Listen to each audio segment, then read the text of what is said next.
Hi everybody, welcome to the video and live streaming show. I'm John Lacey and I'm joined as always by Sam Proof. Today we're talking all about vertical video. What are the opportunities in vertical video? Why might you like to incorporate that into your workflow and processes? And what are some of the opportunities and some of the new features? It's been a little while since we've actually spoken about vertical video specifically on this show, and there were some things that we wanted to revisit. So first of all, Sam, welcome back. How's your week been this week? It's busy. It's I'm just living on borrowed time. It feels like now. I might be out of here by the end of no. I'm good. Yeah, it's been a lot of running around. I'm still doing some gig work in between things. I got a few UGC videos coming up that I'm working on for some clients and stuff like that. We got foster cats galore and a lot of changes coming up. So yeah, just a lot of stuff that I'm juggling. How's everything with you, John? I think busy is definitely the word, and it's I don't know. The whole week was such a blur. I don't even know what's happening anymore. But we're here now, and that's probably the important thing. But yes, and a big hello to people that are watching. So hi, Claire, Sarah. Thanks so much for joining us. Thanks for swinging by. I did mention in Claire's Facebook group that we were going to go live, so it's Nice. awesome that she's joining us. So we are going out live to all the various places, except Kick, which is a whole other story, but that seems to have broken as we went live. But we're going live in all kinds of places, so it'd be great to hear where you're watching from and what you're up to today. I know it's Friday, still in America, but it is Saturday morning here in Australia, and it's nice and sunny outside, which is awesome. But today we are talking all about vertical video, and it's one of those things that the first time we spoke about vertical video on a very early version of this show, Yeah. I actually admitted to being a bit of a grumpy old man when it comes to online video. It's like, back in my day, videos were horizontal and children respected their elders. And I'm not sure children have ever really respected their elders, but obviously consumption habits have changed quite a bit over the years, and especially in recent times. We have all these platforms that didn't really exist, or parts of other platforms that were introduced. Things like YouTube Shorts. TikTok obviously is a vertical platform exclusively, and of course Instagram and Facebook Reels. So Sam, I get the impression that you probably do a lot more with vertical video than I do. Can you talk to us about what you're finding out in the wild and how people are finding those? I know on Twitter, I saw you sort of interacted with somebody and they were basically saying shorts are dead, don't worry about them. And you sort of were saying that actually they're working really well for you. So yeah, can you tell us about that? I mean, it's like there's so much to say about this, right? Like you can put hours and hours and hours into a traditional 16:9 horizontal landscape video, and on a good day, the average YouTuber is lucky to hit double digits on that video, like not even triple, like not even breaking 100. Like I think the average video view is something like 26 views, if I remember right. You could put mere minutes of work into creating a vertical video, drop that onto a platform or 6 or 7 platforms, and on average it will get 10 times the amount of views, like somewhere in the 200 range. If you're lucky, it breaks 4 digits, gets into the thousands. If you're really lucky, it's going to hit a couple, like into 10 or 20 thousands. And if you really just are adamant and paying attention and really doing your research, trying to figure out what works, you will hit the 100,000s to millions range. And it's almost like you're shifting that time from let's do all this production work into let's do research and figure out how to make a video that's going to click with people's dopamine hit. And that's what it is. And I guess, like, maybe just for the benefit of anybody joining us that doesn't know Sam, obviously you've got your own personal channel, but you also do a lot for Cute Avalanche, which is all about fostering kittens and talking about cats. And I in some ways, I think a cute kitten short vertical video is probably a pretty easy sell for most people. Oh, sure. I'm sort of curious, like, because what I find, and to be really honest with you, I don't do a lot of vertical video, and I was kind of using this show as an excuse to encourage myself to do more. But it has been one hell of a week, and I haven't really gotten around to it just yet. But what I tend to find is that I will get lots of views, but they won't really translate into subscriptions or people coming back to other things. And admittedly, my channel is much newer than yours. But again, it's interesting. And as you say, you can create a short vertical video in literally minutes. And it's kind of irritating, for somebody like me who might spend hours working on one to get like 3 views. And it's funny because there is a new feature, which we'll talk about in a little bit, on YouTube Shorts specifically. And I thought, and you sort of said something to this effect, I think last week, like, maybe it's a good time to re-upload some of those old videos and try them again. And I actually did do that, and I got a massive 3 views on my little clip. So that was very character building. So big hello to Claire, who is lurking as she does from time to time. Thank you so much for joining us. And speaking of cute things, Claire has actually recently got a new puppy, and the content that has Poppy in sure does take off a lot more than the others have. Right. I think maybe that's the message of the entire show. Get a kitten or a puppy and you'll be set. But I mean, if we want to change the entire topic of the show, like even on my personal Sam Proof channel, I try to do a lot of YouTube community posts. And I will do like a cat or day post with a cat, which it just always outperforms any Sam-proof content that I have put on the community channel. I'm like, I don't know why. Anyway, I think sometimes you do need to think almost in terms of like the Venn diagrams about like what are the things that you're presenting and interested in, what is potential audience. And it's funny, I'm very invested in OBS Studio as a platform, but I kind of know that a lot of it's not what people in my audience are necessarily looking for. But it's good to keep that in mind. But I guess the other thing before we do move on is that a lot of these short platforms, they're very informed by what we might call meme culture. So you see a lot of people doing the same sort of actions over and over again and using trending audio and trending what's the word I'm looking for? Templates out of things like CapCut. So can you talk to us a little bit about that? Yeah, so anyone who doesn't know, CapCut is a free editing software that comes to us from the people that made TikTok, ByteDance. It is available on your phone, is available on browser and as a desktop app, and it's like everything you need is free. There is a pro version that gives you a little bit extra. I have never hit the point where I was like, oh, I accidentally did something, I need to buy into the pro thing. Maybe one time, literally one time. Whereas if you do the same thing with Canva every time, you're like, God damn it. But yeah, so one of the features that CapCut has, aside from letting you just do custom edits of your own videos, is called templates. And these are completely, or maybe not completely, but these are UGC created templates for videos. And I'm sure if you've spent any time on TikTok, you've seen them. They eventually trickle down to Instagram and then YouTube as well. And maybe 3 years later onto Facebook, I'm guessing. But these templates are all of those very quick meme style videos where maybe there's a celebrity with a sound bite, or it's a specific song and a style of things with very specific text that gets repeated every time you've seen this video happen.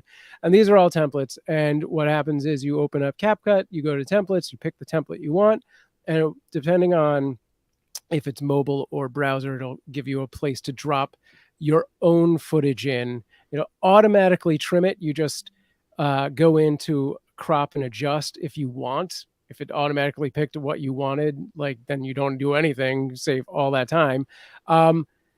And within like a minute or 30 seconds, depending on the template, you can be rendering this thing and exporting it straight to TikTok. And it's super efficient.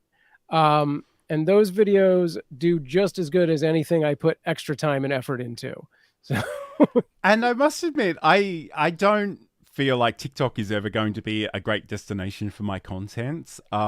So I kind of approach it more as just a consumer of content. And we did an entire show a few weeks ago about trends and whether you should buck them or whether you should chase them. And I uploaded a picture of my afternoon snack, and I used the boy dinner audio, which I'm not even going to try to explain to the audience what that looks like, but you know, you can seek that out if you want. And like it had 770 views in, you know, a couple of hours, and it's so irritating as somebody that does, you know, some pretty high quality stuff, Right. and gets like no views. Like it's a weird place, and I think you can jump onto those trends.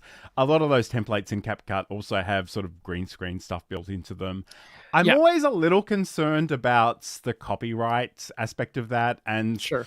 we kind of know that if you create something for TikTok, it doesn't necessarily mean you can just take it and upload it elsewhere. Like, different places have different licensing arrangements. Sometimes the people that have uploaded the audio or the template don't really have the legal right to do that in the first place, and that can cause problems for creators later on. Yeah, there's actually a variety of creators out there making these templates, and sometimes they will actually give you that sort of warning of like, you know, render this, but upload the sound through the app, because there is a different licensing kind of happens when you do it that way. You get into less trouble. So yeah, that is a very good point to make. And hello, Okay, Dr. so I just want to Fraser. check in with some of the comments before we continue. So Claire is saying that it's all about making the puppy relevant to what you're talking about on the channel. That is true, but as someone who spends a lot of time on LinkedIn, I've seen some really tenuous links between, say, I don't know, the Barbie movie and thought leadership or management. Like, sometimes the link is so non-existent and completely made up that it's kind of ridiculous. I mean, along those lines, though, this is, you know, you could take out the word puppy and replace CapCut template. and this is a key point to making anything work. Like, yeah, whatever you're using, whatever tool that you're using to make a vertical video or a regular video, it has to relate to your channel and the things that your audience is interested in. That being said, I did one of those templates with like just a corn salsa and Mark, what's his name, being like, this is my favorite thing. And I put the recipe on there and people went crazy. That performed really well, even though it's not really a Sam-proof thing. But I mean, you know, kind of. But I mean, who doesn't love Markiplier at the end of the day? Thank you. He's awesome. And a big hello to Dr. Fraser, first time viewer, dropped in here by chance. Guess I'll stick around and listen while I do some late night creativity stuff on my laptop. Well, thank you for joining us. Very cool. So this is the video and live streaming show. We're talking all about vertical video and what are the opportunities that we have at our disposal. We'll come back and talk about workflows in just a second. We are constantly training our cats every interaction that we have with them. So when Johan would get on my counter before, you know, this is 10 years ago, before I was the cat expert that I am now, Johan would jump on the counter. What was the first thing I did? I'd say his name, Johan. He loves that. That's a reward for him. He said, you just said my name. I would go over to him and I'd talk to him and be like, you can't be on the counter. Johan loves when I talk to him. Ding, that's another reward for Johan. I'd pick him up and put him on the ground, but I didn't want him to think I was mad at him. So when I'd pick him up very nicely and kiss him on the head and say, I love you, but you can't be here. I'd put him on the ground. I had just done 3 things that rewarded him for being on the counter. So I was encouraging him to continue doing that.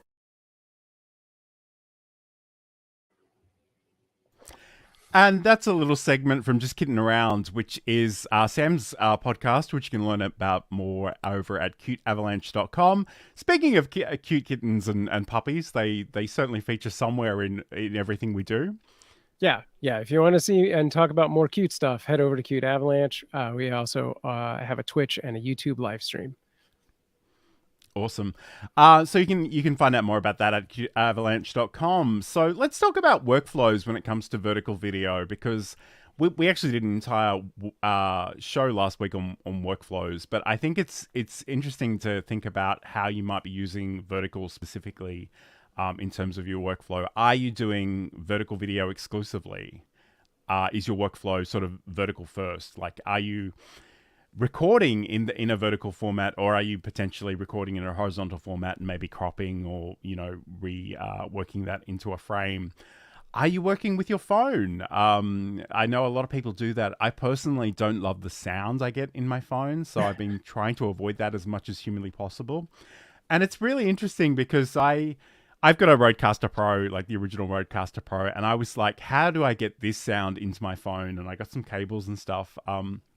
Because I was really interested in exploring streaming in a vertical format to Instagram. And it's funny, I can get good audio into my phone, but Instagram as an app won't touch it, which is really, really annoying. But anyway, Sam, as somebody who does produce a lot of vertical video format, how do you try to work that into your workflow? You know, I probably have on any given month hit all of the workflows, like all of the possibilities of like vertical first, horizontal first, live first.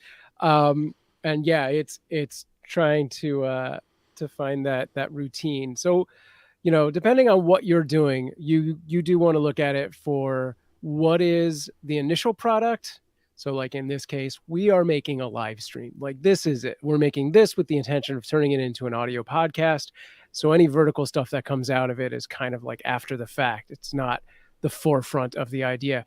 Whereas a lot of the UGC sort of videos I do are vertical first. So they're filmed in vertical. I'll batch film as much as possible. So I'll have like one day that is my production shoot day. Prior to that, I will have outlined all of, you know, I'll do a beat sheet. So I'll have all of my setups. I'll be like, this is all the stuff that needs to get done in a living room scenario. This is all the stuff that I need to do in front of a computer, X, Y, and Z. So you can, you know, sit down and be really efficient about shooting all that stuff. You don't want to go in and shoot some stuff in the living room and be like, oh yeah, I want to get that shot in the backyard. Then you'll be like, I forgot about this other shot in the living room. You got to run back. You don't want to do that. You want to make sure you have everything outlined, and then you do it all in big batches. If you can do more than one video in a time, do that. You know, and organize all of those files into folders that make sense. And then you can take it to an edit and go from there. When I do like a series of stuff, for example, I did a series of, and I have Alexa tips, and I would literally do that right here in this setup using OBS and the vertical video plugin. So I could actually record horizontal and vertical simultaneously through OBS. And all of the captions that I wanted were right in the vertical video player. I didn't do it on the horizontal for my own personal reasons. So I didn't even have major edits to do at the end. All I had was trims, select the best take, and upload that. And that's all batched on. I had a big spreadsheet of like 100 things. And it's if you go back far enough into the catalog, you will see. I'm sure Sam has shown his spreadsheet. It's insane the level of detail that's in there. But yeah. I did just want to pick up on something, and forgive me. I don't know why I keep using this screenshot because I look absolutely ridiculous. But this is a view of OBS Studio with both the horizontal and the vertical options in there. That vertical display is it's from Atom TV. They have their own plugin. It's absolutely free. You can download and install that. And the great thing about that is that you can essentially record and stream horizontally and vertically at the same time. And it's not just cropping the things that are on screen. You can literally rearrange all the sources on your scene as you like. Yeah, these can be 100% customized. So I could have like a logo and caption on the vertical video at like the top, but on the horizontal, it's like just a watermark in the bottom. Whatever you want to do, it's very good. Absolutely.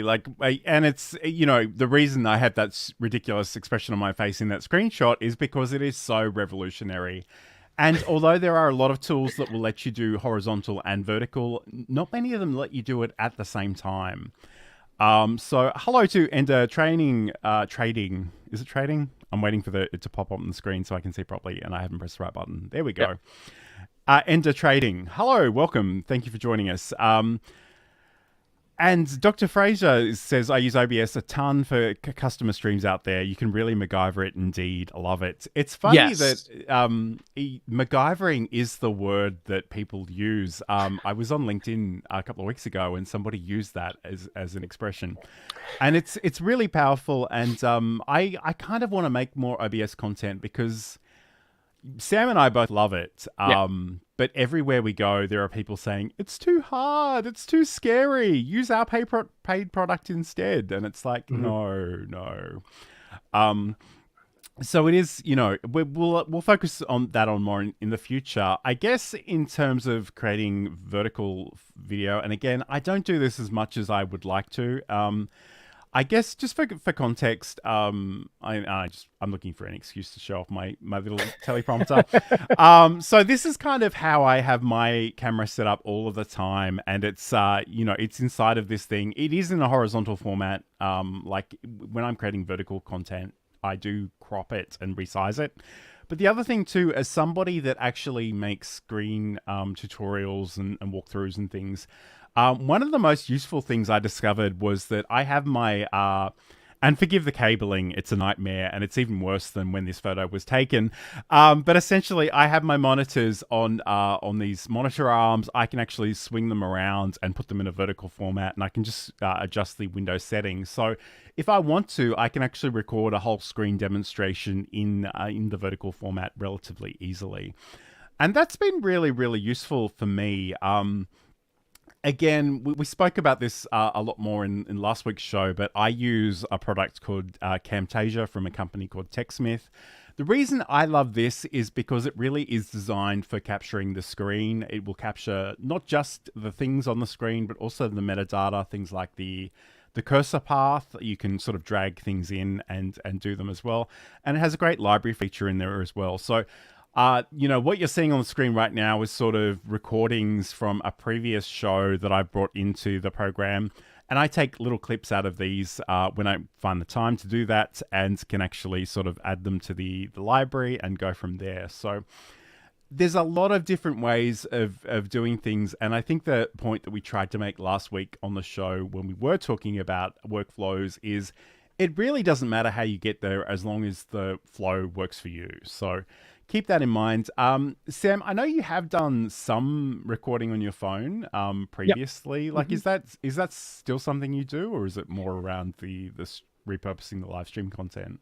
I mean, when I'm doing stuff for the cat channel, like that is 99. Yeah, it's mostly shot on my phone. Obviously, we have a live stream, and I do use some of those things for clips, but the quality on my phone is actually typically better in that particular instance, just because that room has a bunch of older cameras to make it what it is, which is an interactive camera switching experience.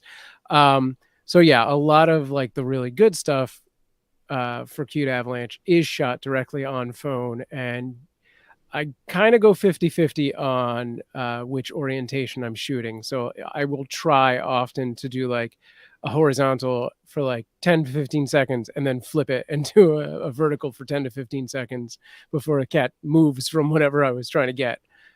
So yeah, as far as my own stuff, it changes month to month. Sometimes I will go out of my way to like shoot a lot of stuff on my phone. When I'm doing like the UGC videos that people are hiring me for, most of those get shot on the phone. A lot of the other stuff, I'll just sit down at the computer and shoot through OBS. Nice. Yep. That's great. So I guess the other thing we spoke about earlier was the fact that, these CapCut templates do exist and you can certainly get a lot of views using them. But I guess the other thing too that can be quite useful in terms of workflows, whether it's for vertical or horizontal, is actually having your own templates. So making sure that you have all the resources together, whether you've got colors and logos and fonts and, different elements that'll be on your screen. But also, there's a certain amount of repetition. And I think, again, it speaks to this whole meme culture thing that you will see people tell jokes and the first part of the joke will be shot from this location in their kitchen, and then they'll switch to another part of their kitchen for the setup, and then another place for the punchline. So whatever that looks like, if you find something that does work for you and you can reproduce it, again, Sam sort of alluded to the fact that it can be really useful in terms of batch recording, those kinds of things. So, you know, just think about what might work for you, what you have had some success with in terms of that as well. Yeah. With something like that, where you're playing multiple characters, especially even, or if you have extra, you know, other actors even.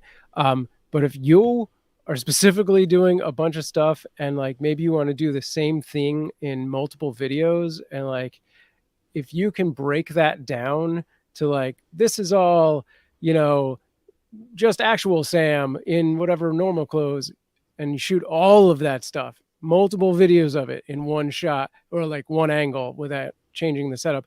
And then like, okay, now it's me as like president of, you know, pet headquarters, whatever it is, with my funny mustache and my hat on.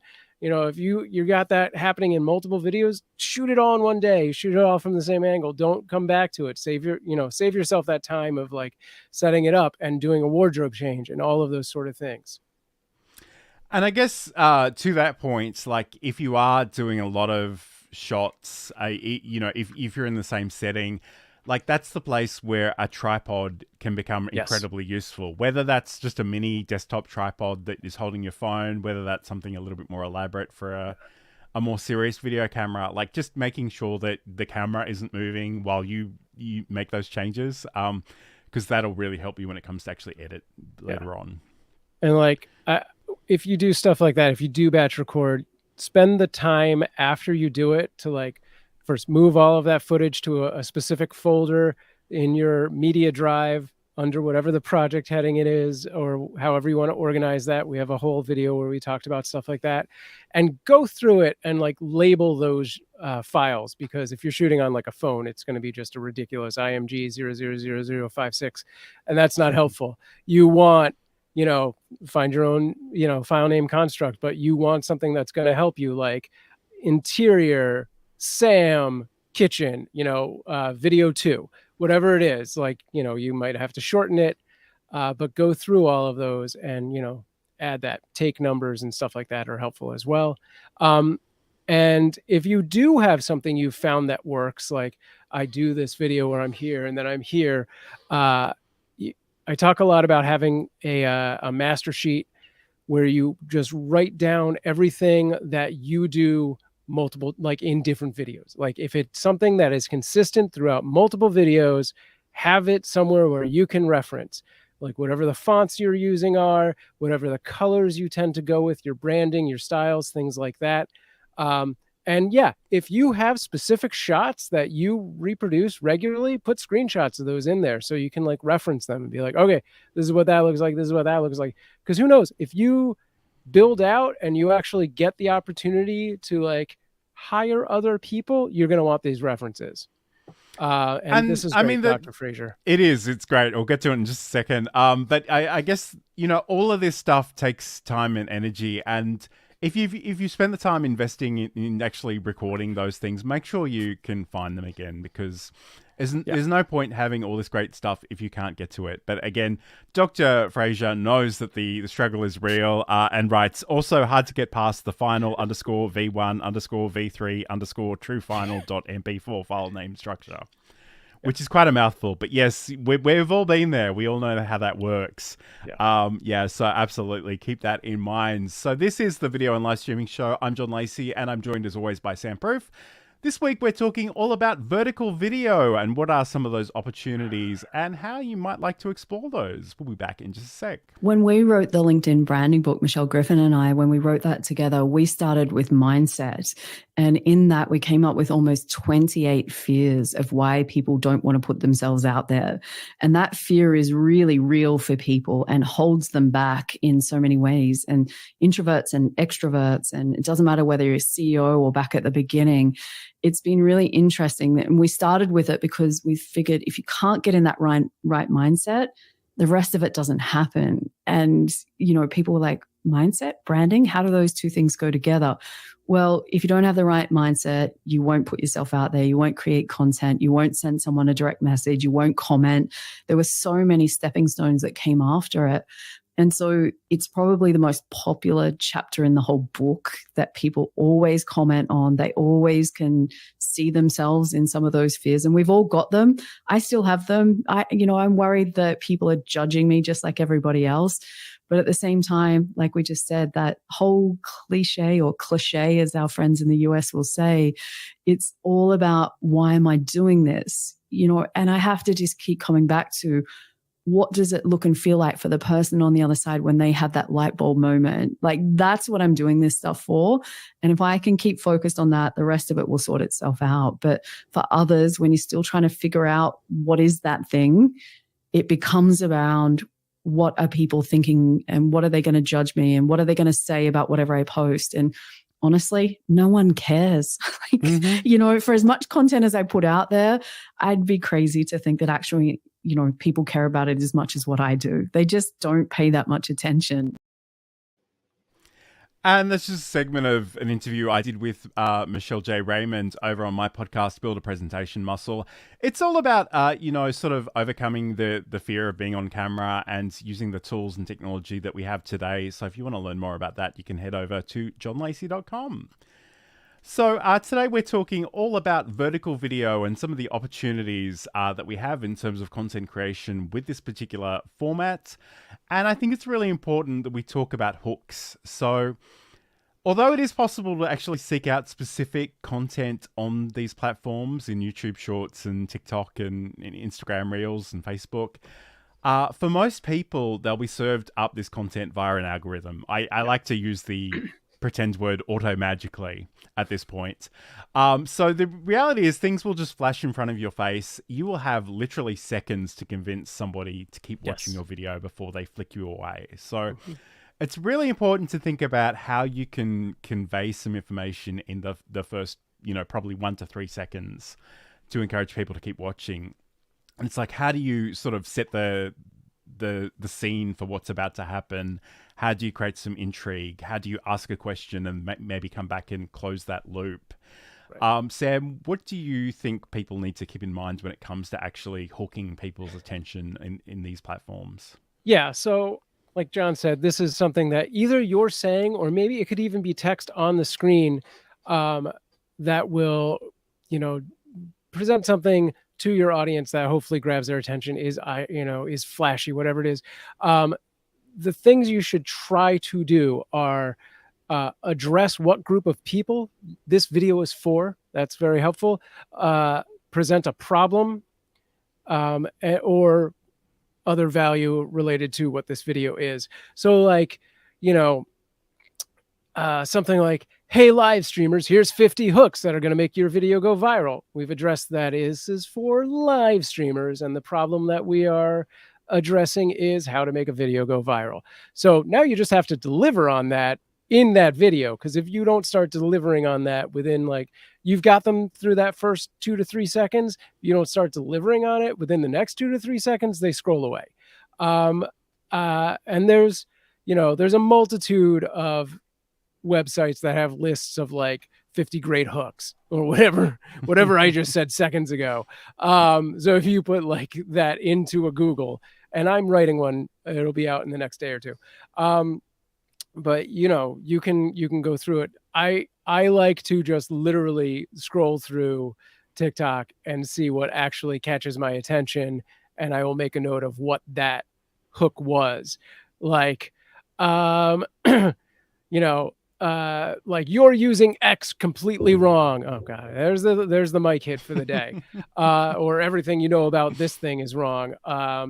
There was a big movement of people that are like, hey, if you're this group, stop scrolling. Personally, I don't like that hook. It doesn't work on me because nothing makes me scroll away faster than someone telling me not to scroll away. But apparently that works. I'm so glad you said that, because I felt like I was the only person. Because the minute you say, hey, stop scrolling, I think I'm being manipulated and I get the hell out of there. Yes. That's what I do. It is very popular, and it must be popular because it works. It is one of those weird things, though, that sometimes that instruction will resonate with certain people. Again, I, as someone who until quite recently, spent a lot of time just browsing TikTok. One thing that irritates me as a viewer is that sometimes people will ask a really interesting question and I'll be like, I need to know this. And then they do this little thing where they go, hi, I'm so-and-so, and I do blah, blah, blah, blah. And often, depending on my mood, I'm often in a bad mood. I have back pain and I'm just grumpy all the time. I will just flick past that and go, like, I really wanted to know what you were going to tell me, but I just can't sit through the bio. I just don't have the energy for it today. So it's weird because, again, that's another thing we see so much of. And I guess it's a way of introducing yourself to an audience, but I don't love it.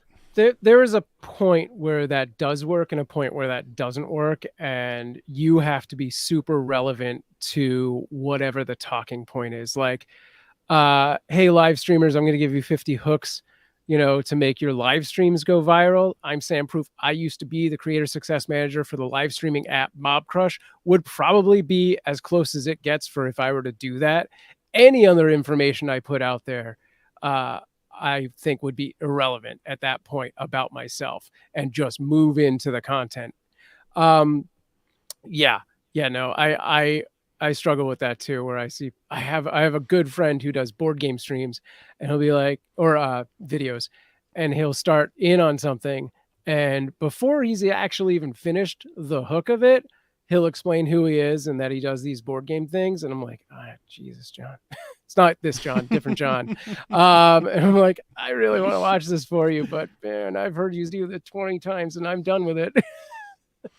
And I think, the way you just described yourself is probably a really great way of doing it. Like, if it's just a simple sentence, like, just spit it out, that's great. If it's something you can put on the screen to give some context, that's great as well. But just don't slow people down, because once you've got them hooked, you can't abuse that attention that you're being given.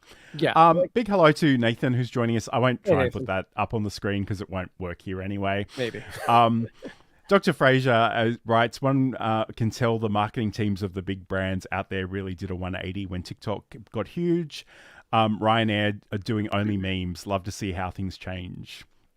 Yeah, I guess that's and this is, I didn't even have this on our document about today, but it's a little rant, so just indulge me for a second. So the thing that I find so fascinating about TikTok particularly is that all the content looks the same. Like, whether it's an ad, whether it's just a kid making a video in their backyard or whatever, it all looks the same. But what I find is that, and again, I don't know if this is specifically an Australian thing, but I find that people put on this marketing voice, and the minute I hear it, like an influencer voice, and the minute I hear it, I'm like, oh, that's what this is. I have to flick past it.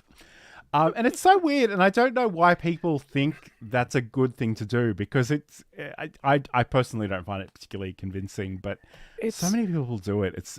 And I'm resisting the urge to try to impersonate them right now, but it's an interesting experience on TikTok, because you'll go through sort of waves of like, this is the week that everybody is using this filter that does this crazy thing, and it's every other video that's on your feed. Or this is the week everyone's doing this viral sound. Or this is the week that everyone is playing this stupid like filter game and being like, oh, it's impossible to get past 12. And you're like, no, it's not. And yeah, that is like, I feel like 70% of the TikTok experience. And then somewhere in those outliers is like really good content that gets past all of that. That's interesting. And I'm sure, Instagram and YouTube have similar trends happening, probably not a lot of the same ones because the filter experience is different.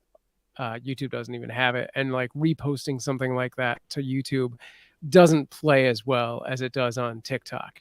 I did see an interesting video recently that this is kind of an aside on all of this, which is the sweet spot, and this is specific to YouTube Shorts, is 13 seconds or 60 seconds. So yeah, keep that in mind. Personally, I do 7 to 10.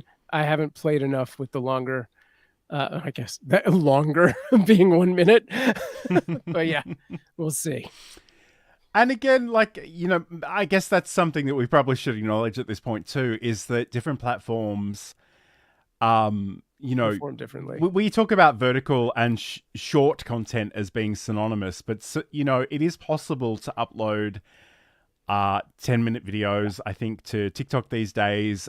There's nothing really to stop you from uploading a longer, a vertical video longer than 59 seconds in YouTube, except that people won't experience it in the YouTube Shorts experience, if you know what I mean. Right. You know, they can still go to your channel and see that content. So I don't know that it's necessarily a useful thing to go for that long, but it's interesting to know that that is something that exists, and maybe you can experiment with it and see how it goes. Yeah, if you're gonna go that long, it's got to be something that you have like a really in-depth story about, that you have a very wide expertise about, like a tutorial or something of that nature. Those are the things I've seen do pretty well with that. Like even the sketch videos, like those are like a minute and done. Like the ones that I think do the best, like music, even the music videos that are clever or funny, like, I don't know, maybe I've seen some longer ones, but I feel like they trim out so that they get just a good loop at the like 30 seconds to minute mark. And then if you want to see the rest of the song, you go over to YouTube for the full experience. Mm-hmm. Yeah, absolutely. Okay, so this I'm just looking at some comments. I never know, and like this isn't a criticism, but I genuinely don't know when Nathan is being sincere or not. But he's saying that he likes my branded logo polos. Thank you, I guess. It's funny. I have a blue shirt and a white shirt, and I try to, you know, wear a different one each week. So I was sort of looking at last week's show minutes before we went live to go, oh, I have to wear the white one this week. But anyway, Business Growth Ready is suggesting that I try the influencer voice. I don't think I will today. I'll think about it. Maybe we might do it in another show. But it's, again, like different people prize different things in different ways. And if you've seen this show before, you know I have a pretty strong anti-trend bias. Like, I don't care about fashions. And there are certain things that I'm sure sound different to different people, but whenever I hear things like, I finally got around to trying the viral blah, blah, blah recipe, That's an I'm ad. just like, I'm just It gone. just sounds like an ad. I just don't care. Like, it's like, you know, and that's, I guess that's the marketing aspect of all this content, is that, you know, people won't say, hey, this is a good recipe. They'll be like, this recipe will change your life. It will give you a back massage. It will help you win the lottery. And I'm like, just get to the point. Like, honestly, Right. I don't love that, but I get the feeling that there are specific audiences that exist for that content. And like, they're very focused on fashions and trends. And like, I'm just old and I don't care. So it's not really for me, but I mean, it's probably, you know, out there for somebody. So. Yeah. I don't know. I went somewhere in my head, so I'm gone. So this is the Video and Live Streaming Show. I'm John Lacey, and I'm joined as always by Sam Proof. Today we're talking all about vertical video and what the opportunities are and why you might like to explore them. Again, you know, there's no guarantee with any of this stuff, so we do like you to experiment with things and see how they go. And you know, I'm forever saying that opportunities exist everywhere, but opportunity cost is real. And for me, I still come back to, I want to do more vertical video, but I really want to do more horizontal video, if I'm being honest. But there are only so many hours in the week. Yes. But, you know, let's talk about some of these new features though. And actually, before we do that, if you are watching this live, that would be awesome. Just hit like or subscribe wherever you happen to be hanging out. That would be awesome. We'd really appreciate that. I obviously I don't have as many subscribers on YouTube as Sam does, but I notice it has been creeping up ever so slightly. So I appreciate you if you're watching. So that's awesome. But let's get back to our topic at hand. So part of the reason we wanted to talk about this is that there are sort of new features being rolled out onto different platforms. And YouTube have recently changed the way that links on YouTube Shorts work. And there did seem to be a concern that maybe scammers and spammers were using these things and that it was a risk to viewer safety and security. It's interesting. I don't like as much as I occasionally upload a YouTube short, I don't always dwell too much on the description because 9 times out of 10 people barely register that it's even there. It depends on the platform. YouTube, yeah, it's impossible to find that, but on some of the other platforms, it is there. And you know, if you have the time to utilize your description, especially on YouTube, it's worth it because that is, you know, some amount of SEO. It's not a lot, but it's some. So yeah, if you're shooting out like 20 videos a week, maybe don't worry about it.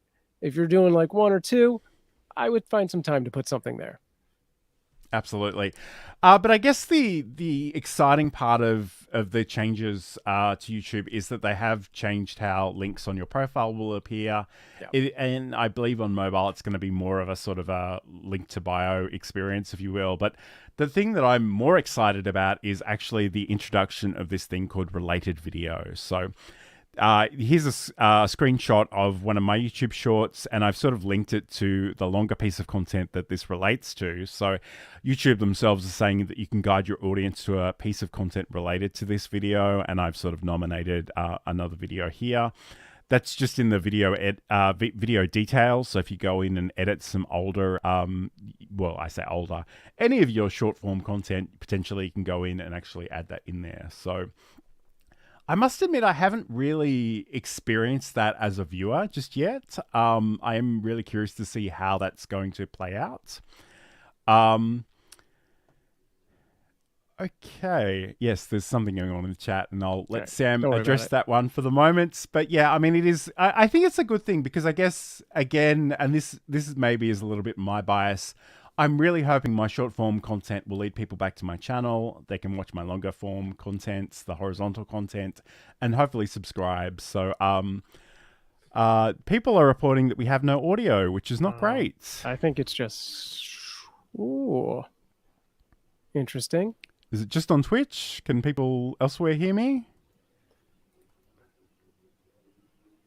Strange. Okay. Yeah, because it's definitely okay on YouTube, so that seems funky. I would carry on. Okay, cool. Okay, Dr. Fraser saying that you can hear now. Maybe there was just a glitch momentarily. Sorry about that. Hopefully it's working now, but let us know in the chat. We really appreciate that. So yeah, I mean, there's obviously some change in that space. There is the ability to introduce that related video content on YouTube Shorts specifically. I think that is exciting. And again, the thing that Sam sort of said last week was that maybe this is a great opportunity to resurface some of that old content. Again, I didn't have a lot of great success with that this week, but that might just be a reflection of me and my crappy content. I don't know. But it's certainly something to consider. And if you are, doing long form and short form content, maybe bridging the gap between those things can be quite useful. Yeah, I mean, definitely if you are repurposing content, I think, and maybe this applies to just in general, do multiple versions of that thing and take different, approaches to that product and see, that video and compare them against each other, see how that works. Like there's an experiment that recently YouTube on a beta, I believe, launched A/B testing for thumbnails for a few creators out there, or possibly that Mr. Beast used this. He may have had his own way of doing this. And he put out this report where most Mr. Beast videos you've ever seen are just him like mouth agape, like, and whatever the outstanding thing is behind him. And he did A/B testing where he closed his mouth and those videos performed way better. So, just like have some obvious things, like try different calls to action or hooks at the beginning and see how those play against each other. Like there was a thing a long time ago where streamers were finding that if they went outside and did a live stream, that stream performed better. So it was like little things that maybe not everybody's doing that can set you apart. Look for those kind of things. The words on screen, whatever's behind you, like try and analyze every possible thing. You're working with a small field and like only a few seconds possibly. So you might as well like pour over it and be like, what can I change and try and see if it's better this way. So do A, B, C, and D testing. It's funny. I saw that literally earlier today, and I wasn't sure if that was a joke or not, but apparently it's true. So the ABC testing is definitely coming for more people, I believe, next year. But watch that space. Yeah, it's a bit of a pain point for me because I don't love producing one video thumbnail, and now potentially I have to do 3 for each video, which is not fun. But anyway, hi CG, thanks for joining us. Today we are talking all about vertical video. I just want to share something with you, and I don't have a lot of insight into this because it's not a feature I have access to, and I might even just make myself full screen if I remember how to do that. That one there. Okay. So this is a post from Marissa Eikenberry. So she's one of the co-hosts of the Long Distance Work Life podcast, and which is a great show. I love listening to that one. But one of the things that she's mentioned is that there's been this introduction on TikTok for the creator program. It's not for everybody. It really is for specific accounts only. But essentially, they're saying you can stream your podcast on TikTok. You can sort of link the videos to the longer form episodes. So I don't have access to that. I don't have a lot of great insight into how that works. But again, if that is content that you're perhaps producing, it's something to certainly keep in mind because it could be a really good way of sort of bridging that gap a little bit. And I know there's a lot of it's certainly in the circles I run in, it's really contentious as to whether, what a podcast even is, whether it's video or audio only. And it's not something that we worry about too much, but again, there are lots of opportunities. So it's worthwhile thinking about those and, just keeping in mind what is actually out and about and potentially available to you. But I guess for me personally, I hear about so many exciting features that I don't have access to that I've reached a point now where I'm like, just focus on the basics. Like, just get those down. Don't worry about everything. We can tell you to do a million things, but you only have so much time in the day. So make a schedule for yourself of reasonable amounts of things to do. Yes, yeah.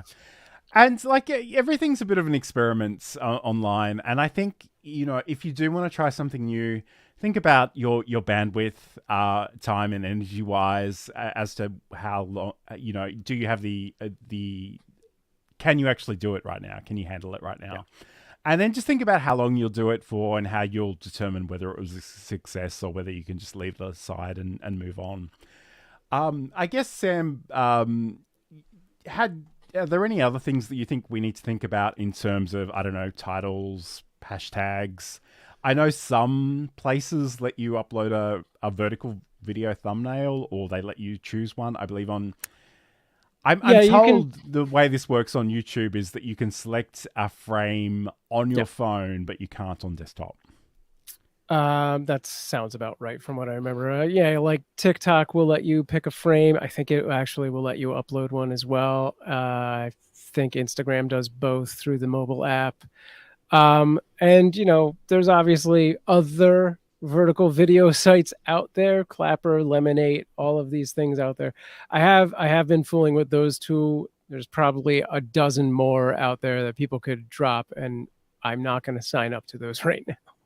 So, the take it with a grain of salt thing that I always say is, don't spread yourself too thin. That being said, I'm trying all these things, and just grab your username at least so you don't miss out on that. But we could do a whole a whole stream about just all the platforms that exist, which I think we've talked on that topic before. And pay attention to how different platforms serve you your content and see if you can't use that to customize, if not the video itself, like things like the title and or description for that platform, because you don't want to be dropping the cats of TikTok hashtag on your Instagram reel and your Facebook story and your, YouTube short doesn't make sense. Who's clicking that? Like try and at least customize the descriptions for the platforms. It is funny you say that, because I swear I've seen that hashtag on Sure. LinkedIn. So I mean, yeah, there are certainly places where it'll make more sense than other places. So I mean, again, it's worth exploring some of those things. You talk about all the platforms, though. I had to actually create some bookmarks in my browser just to remember all the Twitter clones that I'm currently signed up to. Oh yeah. It's an interesting landscape. So again, like, by all means, try things out if they're interesting to you, but don't kill yourself. Don't try and do all of the things. It's not a good idea. And I think, honestly, I'm literally bringing this up right now on the show, so Sam and I can talk about this offline, but I think we need to talk about, creator burnouts at some point in the future, because I'm there every week, if I'm being honest. I'm like, do I really want to keep doing this? But anyway, that's probably a whole other show. So as we start to wrap up, Sam, where can people learn more about you and watch your content and do all that awesome stuff? Yeah, sure. You can go to samproof.tv and find all of my links right at the top left there. If you are a Discord person, go to samproof.tv/Discord. I have a creator center in there where we talk about things like this. And if you like cats, head over to cuteavalanche.com and check that out. We foster all year round, and we do a live stream with 8 different cameras that our Twitch viewers can control. Nice. And if you want to catch up with anything I'm doing, you can head over to johnlacey.com. There are social links at the bottom of that page, which you can't see on the screen right now. Whole bunch of tutorials and OBS and live streaming stuff there as well. So you can certainly check that out over there. I guess, are there any sort of final thoughts that we want to leave the audience with, do you think, Sam? Yeah, I mean, I think my biggest thought is probably something I've been harping on this theme, but it's like, pay attention to what you're doing, analyze what you're doing, and see what works. Like, be analytical about your progress. And then when you find something that is working, double down. Absolutely.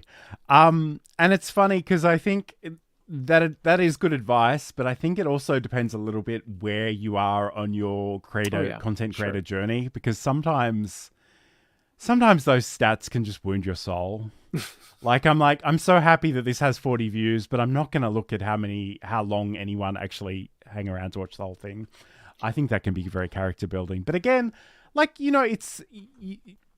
spoke, I think, at the beginning of this show a little bit about, being the grumpy old man of online video. But the truth is, we have so much cool stuff that we have access to now these days. Like, the technology is amazing. The software is amazing. Some of it, OBS Studio, for example, is literally free. There's so much you can do in terms of sort of sharing your expertise and educating people and entertaining people. So, as much as, this all requires work and effort, I think it's worthwhile. And we do appreciate all the interactions that we have, and especially the people that have joined us in the chat. Nathan is asking if either of us are going to TwitchCon next week. The answer is no. Like, Sam won't be going. I barely leave my house in Australia as it is, so I'm probably not going to do any international travel anytime soon. It's my least favorite thing in the world, but I think we need to address it, Sam. So if you want to talk about this one. John hates AI. Dr. Fraser says people using Photoshop generative fill to extend 16:9 video into a vertical format. Crazy opportunities now, indeed. Yeah, I mean, AI is everywhere, doing almost everything relatively good, depending, and it is crazy. Like, I think what Adobe has done in Photoshop is pretty unique in that landscape, because that's it's something that a lot of the other generative AIs fail to do, is sort of retake one image and change that format of it. So for better or for worse, it is interesting. And it is exactly how all of the clients I've ever had think Photoshop worked prior to that. Oh, that's so true. Yeah, it's I mean it's interesting, and I've it's for the benefit of Dr. Fraser, who hasn't been here before. Like, AI drives me nuts. I don't want any part of it. And I try not to even talk about it because it just makes me crazy, and raises my blood pressure. It's not a good look. So anyway, I prefer to do things myself. But I guess to that point, if you think about how you are recording yourself, or like whatever it is, if you get high quality inputs, you can sort of stretch them out and crop them in different ways. I almost feel like it's a drinking game at this point, because I mention it almost every episode, but I'm literally in front of a green screen 24/7. So, I mean, that in itself gives me all kinds of opportunities to put myself in different frames and rearrange things. So that in itself is awesome. So yes, okay. I'll see. But again, thank you everybody for joining us. If there are specific topics that you'd like us to cover in future shows, we do this every week. Let us know in the comments wherever you're watching that. We'd love to explore different things. Head over and subscribe wherever you're watching. That would be awesome. And have a great weekend. We'll talk to you again soon. See you next Friday.